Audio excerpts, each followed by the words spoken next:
এর আগের একটা ভিডিও কইছিলাম না, মানে আমার সুখ কেউই দেখতে পারে না, বুঝছেন নি বিষয়টা। তো ঘটনা হইলো যে দিন একটু আত্মা দিয়ে বই থাকতেন সাইজা ফেরা বেড়ার লেগা হে দিনে বেড়ায় আমার এত কাম ধরায় দেয়। তো হ্যালো গাইজ, কি খবর সকলতে? আশা করি সপ্তাহে ভালোই আছেন। আলহামদুলিল্লাহ আমরাও ভালোই আছি। তো যে সকাল সকাল উঠতে রান্না বাড়ি সব শেষ করে লেছিলাম ঠিকই, কিন্তু এই যে দেখেন বর দুপুরবেলা আবার আমার বেড়ায় কি লইছে।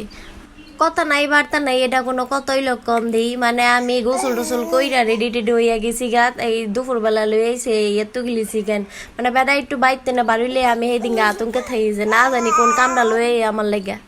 তো যদিও একটু ভিডিওটা লেট আপলোড, তারপরেও চিন্তা করলাম যেহেতু ভিডিও রেকর্ড করে লাইছি, মানে ক্লিপগুলো রয়ে গেছে মোবাইলে, তো আপনাদের লগে একটুখানি শেয়ার করে লাই।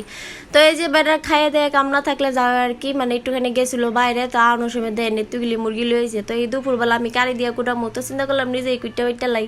তো যেহেতু দুপুরে রান্না বাড়াও শেষ হয়ে গেছিল গা, তো এইদিকে আবার জুবাইদের বাবাও কইতেছে যে তাহলে মুরগির কলিজাগুলো ফ্রিজে রাখো না, ডিরাইন দাও। তো এটি আবার এইদিকে আমি বয় দিলাম। তো সব ক্লিপ লইতে পারি নাই কে, তো এনে খাওয়া দাওয়া করে আয় বসছে। আবার বিকালবেলা আপনাদের লাগে একটা জিনিস শেয়ার করতাম।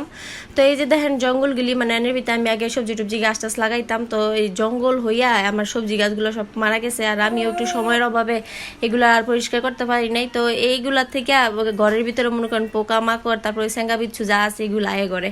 তো কতদিন ধরে কইতাছিলাম জুবাইদের বাবারে যেগুলো একটু কাইটটা দাও একটা লোক দিয়া। তো জুবাইদের বাবা আবার করছে কি নিনজা টেকনিক খাটায় দেন, কি জানি একটা ওষুধ লইছে। তো আইয়া কইতাছে যে এই ওষুধটা দিলে বলে গাছগুলি সব মইরা মানে ফোতায় যাইব গা। তো দেখি কেমন কাম করে ওষুধটা, তো আপনাদের লগেও শেয়ার করবো, লনালে আপনাদের লগে লই এইগুলো স্প্রে করা শুরু করি। তো এই ওষুধটা দেওয়ার পরে নাকি 24 ঘন্টার মধ্যে কাজ করে। তো যেই ক্লিপটা দেখতেছেন এটা হলো আগের দিন বিকালের, আর এই দিন পরের দিনের ভিডিও হইলো এইটা। তো ঠিক ওই দোকানদারে ঠিকই কইছিল যে মানে ওষুধটা 100% কাজ করছে। তো গাছগুলো এদিকে মারা যাইতেছে, মানে জঙ্গলগুলো আর কি, আগাছাগুলা। তো চিন্তা করলাম যে যেহেতু গাছগুলা মারা গেছে, তাহলে লওয়ালা আমরা আগুন লাগাই দিই। তো আগুন লাগাই দিলে জঙ্গলি মনে হয় ফুইরা যাবো গা। তো তারপরে আমরা গেছিলাম আবার আগুন লাগাইতাম, কিন্তু গাছের ভিতরটা ভালো করে শুকায় না দেখে আমরা ব্যর্থ হয়েছি।